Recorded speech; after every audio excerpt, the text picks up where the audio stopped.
Hello बच्चों, आज हम लोग class 11th physics chapter number first units and measurement इस चैप्टर के मोस्ट आईएमपी एमसीक्यूज को देखने वाले हैं।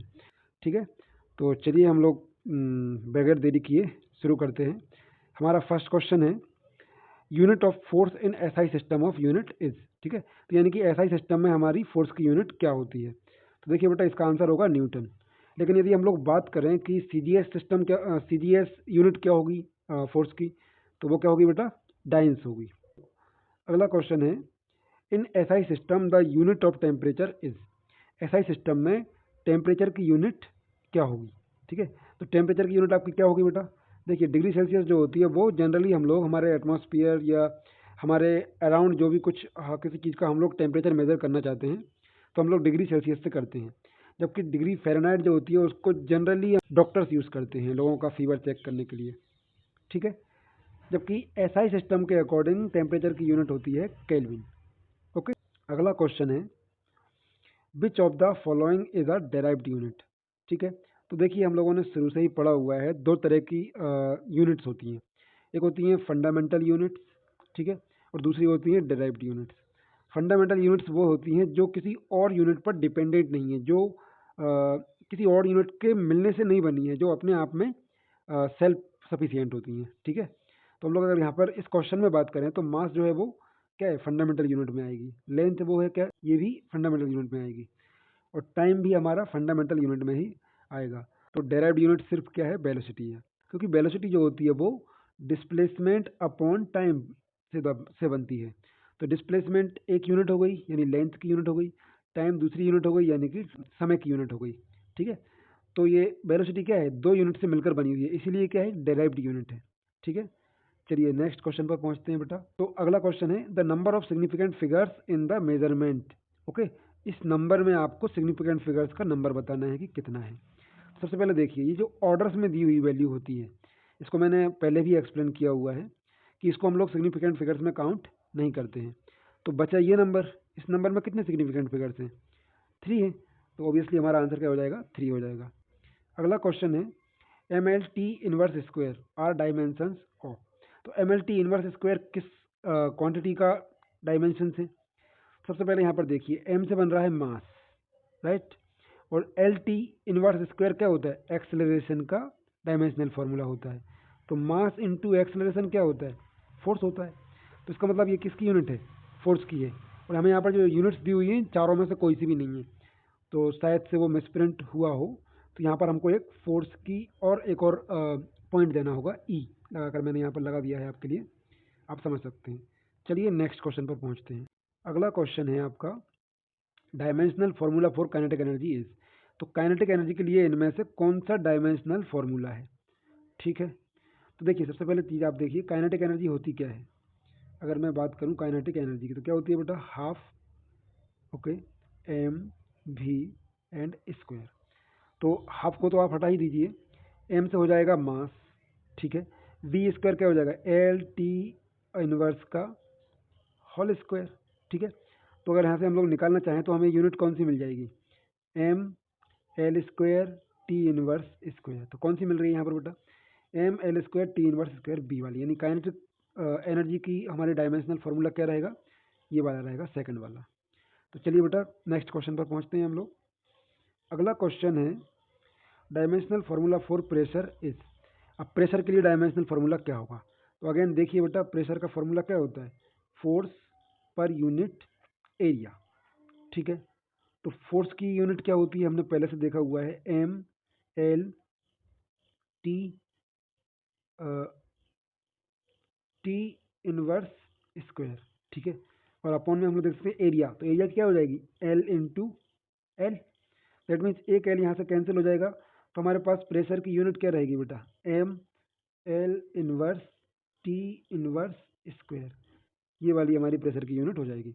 ये वाली हमारी जो फर्स्ट ऑप्शन है यही हमारा आंसर होगा। ओके, तो नेक्स्ट क्वेश्चन है the volume of cube of side 1 centimetre is equal to. एक क्यूब है जिसकी साइड क्या है, 1 सेंटीमीटर है, तो उसका वॉल्यूम कितना होगा। तो बेटा यहाँ पर वॉल्यूम पूछा हुआ है मीटर क्यूब में, तो क्या वैल्यू होनी चाहिए। देखो, अगर मैं 1 सेंटीमीटर को कन्वर्ट करना चाहूँ मीटर में तो क्या हो जाएगा, 10 to the power 1 upon 10 to the power 2। या 1/100 कह सकते हैं हम लोग। और जब इसको मैं क्या करूँ वॉल्यूम निकालने के लिए 3 कर दूँ यहाँ पर, तो वैल्यू क्या हो जाएगी बताइए, 1/10⁻6 आ जाएगी। जिसको आप ऊपर ले जाओगे तो क्या हो जाएगी 10⁻⁻6। तो ये हमारा आंसर आ जाएगा 1 × 10⁻⁻6 मीटर क्यूब।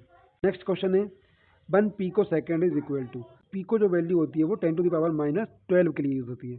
तो 1 pico second is equal to क्या हो जाएगा 10⁻⁻12 सेकेंड। ठीक है।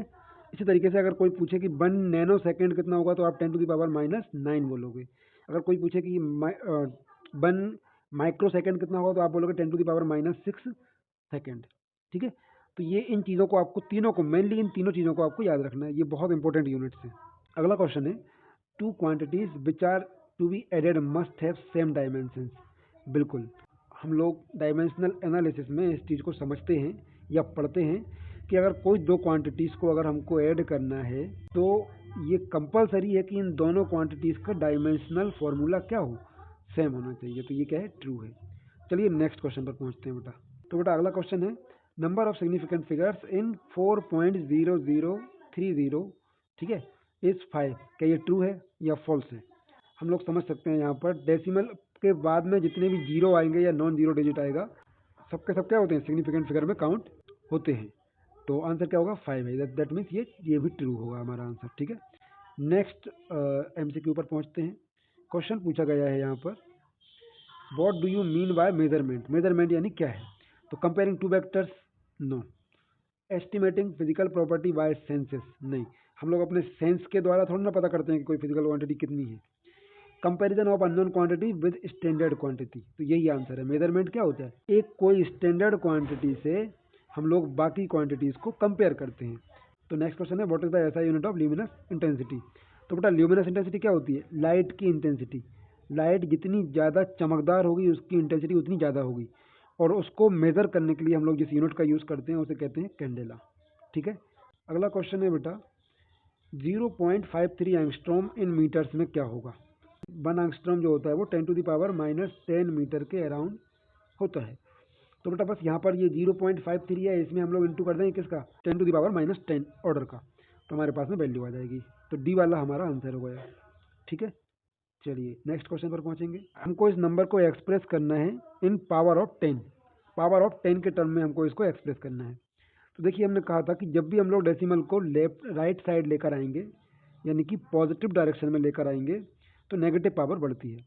तो आप डेसिमल को यहाँ से उठाकर कहाँ लेकर आ रहे हो बेटा, 3 और 4 के बीच में, यानी हमको इस नंबर को एक स्टैंडर्ड फॉर्मेट में लिखना है इसलिए। तो जब ये 5 यूनिट या 5 डिजिट्स के इस तरफ पहुँचेगी, 5 डिजिट के यहाँ आएगी, 3.4 करेंगे हम लोग, तो इसकी वैल्यू क्या मिलेगी हमको, 10⁻⁻5 मीटर हो जाएगी। ठीक है। नेक्स्ट क्वेश्चन है how many metre is equivalent to 1 fermi. अब ये 1 फेरमी हम लोग बोलते हैं, फेम्टोमीटर को भी कहते हैं। ठीक है। यहाँ पर जो पावर होती है वो 10⁻⁻15 में पहुँच जाती है। ठीक है। तो 1 फेरमी क्या होगा, 10⁻⁻15 मीटर। ओके। नेक्स्ट क्वेश्चन पर पहुँचते हैं बेटा। नेक्स्ट क्वेश्चन है give the relation between MKS and CGS unit of force. ठीक है। तो बेटा ये रिलेशन होता है 1 newton is equal to 10⁵ dynes. मतलब CGS यूनिट इतनी छोटी होती है एक MKS यूनिट के कंपेयर में। ठीक है। नेक्स्ट क्वेश्चन पर पहुंचते हैं बेटा। क्वेश्चन है power corresponds to which dimensional formula. Power का डायमेंशनल फार्मूला क्या होता है, सीधा सीधा समझे तो बेटा बताइए पावर का फार्मूला क्या होता है। पावर होता है work done upon per unit time. तो वर्क क्या होता है, फोर्स इनटू डिस्प्लेसमेंट। ठीक है। तो फोर्स की SI यूनिट क्या निकाली थी हमने अभी अभी, फोर्स की SI यूनिट थी मास इनटू एक्सेलरेशन, और इसमें d का इनटू कर दीजिए और नीचे फिर से क्या ले आइए, t ले आइए।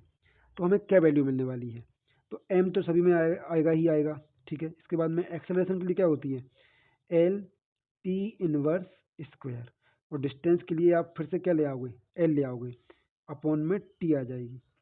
ठीक है। अब l का l से स्क्वायर कर दोगे तो क्या हो जाएगा यहाँ पर बेटा, l स्क्वायर आ जाएगा, l का l से इंटू करेंगे तो ठीक। और t इनवर्स स्क्वायर पहले से दी हुई है, एक और t को जब आप लोग ऊपर लेकर जाओगे तो ये हो जाएगा क्या, t का क्यूब। ये वैल्यू हमारी आ जाएगी।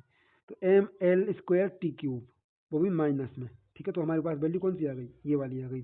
तो जो पावर होती है उसका डायमेंशनल फार्मूला क्या होता है, ये होता है। ठीक है, अगला क्वेश्चन है which of the following unit is a fundamental unit. अब यहाँ पर जो 4 यूनिट दी हुई है इनमें फंडामेंटल यूनिट कौन सी है। तो देखिए एम्पेयर एक फंडामेंटल यूनिट है, बिल्कुल ये हमने 7 फंडामेंटल यूनिट्स में पढ़ा हुआ है। तो क्लियरली बेटा कूलम जूल हमारी फंडामेंटल यूनिट्स नहीं होंगी, क्योंकि जूल जो होती है वो वैसे भी वर्क की यूनिट होती है, जो कि एक डेराइव्ड क्वांटिटी है, फंडामेंटल क्वांटिटी नहीं है। तो चलिए बेटा नेक्स्ट क्वेश्चन पर पहुँचेंगे हम लोग। Which of the following is not a unit of energy. इनमें से एनर्जी की यूनिट कौन सी नहीं है। ठीक है, तो देखिए सबसे पहले जूल एनर्जी की यूनिट होती है, इलेक्ट्रॉन वोल्ट एनर्जी की यूनिट होती है, अर्ज एनर्जी की यूनिट होती है, लेकिन वॉट पावर की यूनिट है, एनर्जी की यूनिट नहीं है। चलिए नेक्स्ट क्वेश्चन पर पहुंचते हैं हम लोग। Two quantities which are to be multiplied must have same dimensions. तो क्या ये राइट है? नहीं है बेटा, क्योंकि हमने देखा है कि कोई भी दो क्वांटिटी जिनको ऐड करना है या सब्ट्रैक्ट करना है तब आपकी सेम डायमेंशन होना कंपलसरी है। लेकिन अगर मल्टीप्लिकेशन का वाला केस है तो वहाँ पर दोनों क्वांटिटीज़ जिनका हम मल्टीप्लिकेशन कर रहे हैं उनका सेम डायमेंशन होना कंपलसरी नहीं है। ठीक है, तो ये आंसर क्या हो जाएगा, फॉल्स हो जाएगा। बस इतने ही क्वेश्चन थे आज के लिए। अगर आपने इतने क्वेश्चन को समझ लिया है तो आपको इस चैप्टर का रिवीजन भी एक तरह से हो गया है, और आप आगे किसी भी तरह के एग्ज़ाम में कोई भी एमसीक्यू आता है तो आप आसानी से वहाँ पर अपनी ओर से भी क्वेश्चन को समझकर करेक्ट आंसर दे सकते हो।